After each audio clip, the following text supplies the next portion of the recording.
WHO sudah jadi CHO ya sekarang. Demikian diskusi singkat saya dengan sahabat saya via Zoom dari tempat tinggalnya di Ubud, Bali. Dia seorang yang sudah bebas hidupnya, memilih tinggal di Bali, warga negara Australia sih sebenarnya. Dan saya yakin sebentar lagi dia jadi warga negara Indonesia. Dia suka banget Bali. Iya betul, World Health Organization sudah jadi China Health Organization. Itulah celetukan dari sahabat saya, seorang doktor ilmu ekonomi asal Australia tersebut. Dia penggemar Steve Bannon, di mana saya berseberangan dengan Steve Bannon. Steve Bannon adalah penasihat politik Trump, pro nuklir, tidak setuju dengan climate change. Baginya, climate change itu adalah rekayasa kaum seperti saya yang anti fossil oil, anti batu bara, pro baterai. Mungkin mentang-mentang saya punya pabrik lithium walaupun masih kecil. Sebagai pendukung Bannon, dia anti WHO yang sekarang lagi main mata dan main kaki dengan Partai Demokrat dan Cina. Dalam interview di acara terkenal Larry King Show minggu lalu yang saya tonton di Russian Today, berdasar data intelijen, Cina memanipulasi data tentang COVID-19. Manipulasi ini sejak day one, karena ketidakjujuran data inilah seluruh dunia terkecoh yang menjadikan banyak negara tidak come up dengan kebijakan yang benar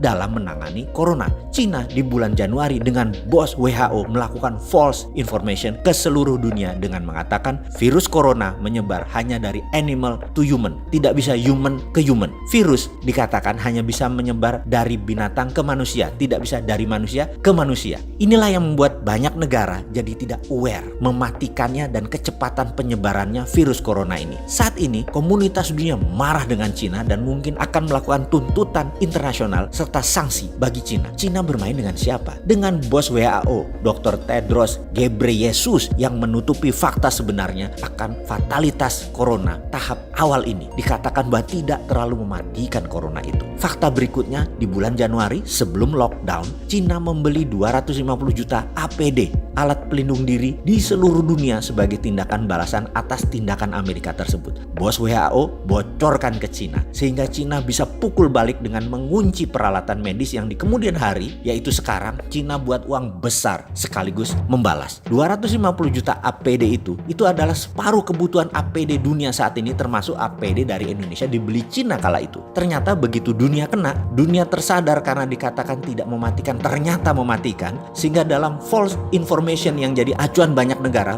yang melonggarkan pertahanan pandemiknya termasuk Indonesia. Ternyata begitu kita menyadari laporan dari berbagai negara selain negara maju yang sistem kesehatannya baik, tingkat kematiannya 4%-an, apalagi sistem kesehatan tidak baik bisa 9% seperti Indonesia. Dunia panik, termasuk Indonesia yang agak telat sadar dan baru ngeh bahwa ternyata corona 9% tingkat kematiannya di Indonesia. Akhirnya dunia beli balik APD tersebut dengan harga 10 kali lebih mahal. Nggak heran APD dari Cina itu buatan Indonesia kan, yang kayak kemarin itu Pak Ganjar melihat datanya. Indonesia pun jadi korban kong kali kong WHO dengan Cina. Strategi oknum WHO dan Cina ini sudah jadi perbincangan internasional. Dunia sekali lagi marah. Itu pun Indonesia masih ada aja pejabat yang membela Cina loh, dan masih nggak sadar bahwa bahaya corona. Bayangkan rencana jahat mereka kemudian itu, yaitu geng demokratnya Joe Biden CS, Clinton Foundation, big pharmaceutical company dengan WHO akan menjual vaksin ke 7 miliar manusia dengan cepatnya terpapar kalau dunia melonggarkan pandemik. Ini big business dan ini menjadi senjata untuk menjatuhkan Trump.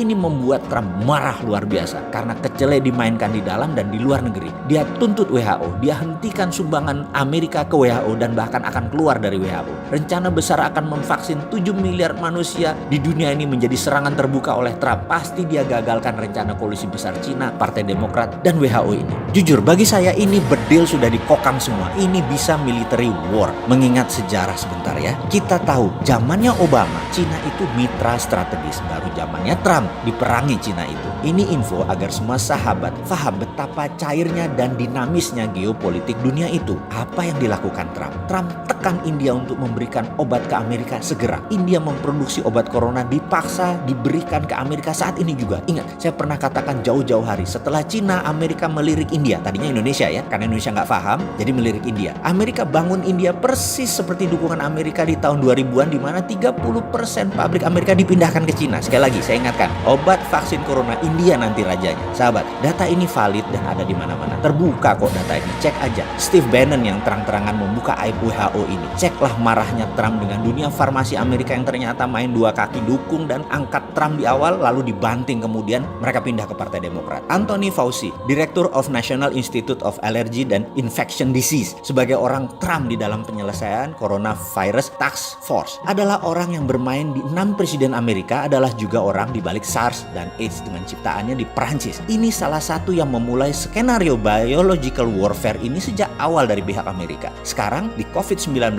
kita sudah menemukan fakta ada pengayaan atau enrichment, ada unsur AIDS di dalamnya virus tersebut hingga menyerang imunitas korban. AIDS, SARS, COVID-19, Anthony Fauci. Sound familiar? Udah mulai nyambung? Oke, bajingan kabeh mereka itu. Inilah kejamnya dunia saat ini yang kalau kita tidak paham, ini seakan-akan hanya pandemik cacar seperti biasa. Kedepan sebaiknya kita lupakan informasi negara propaganda tersebut. Lupakan pejabat di tanah air yang melindungi bisnisnya dan koleganya, terutama yang bermitra dengan asing. Kita buat vaksin sendiri. Kita perangi pandemi COVID cara kita. Kita produksi ventilator dari sahabat Masjid Salman segera. Saya sudah pesan ventilator itu 100 unit melalui sahabat saya di sana. Bahkan kalau sahabat mau sumbang ke sahabat di Salman, silahkan saya kirim linknya. Kita perlu 1000 lebih ke depan alat ventilator ini. Ayo urunkan tangan Anda membantu sesama. Kita segera beli alat tes murah independen karya putra bangsa Indonesia di Silicon Valley, Santo Purnama. Kita selesaikan COVID gaya kita. Swasta beli langsung. Setiap orang boleh bergerak atas nama kemanusiaan. Memang gak capek bermitra sama negara jago propaganda yang meledakkan satelit Palapa N1 dan banyak lagi alat abal-abal seperti termometer. Bodong lah, juga informasi yang dimanufaktur. Cina itu memang memanufaktur apa aja. Cina itu memanufaktur semuanya, termasuk data dimanufaktur sama mereka.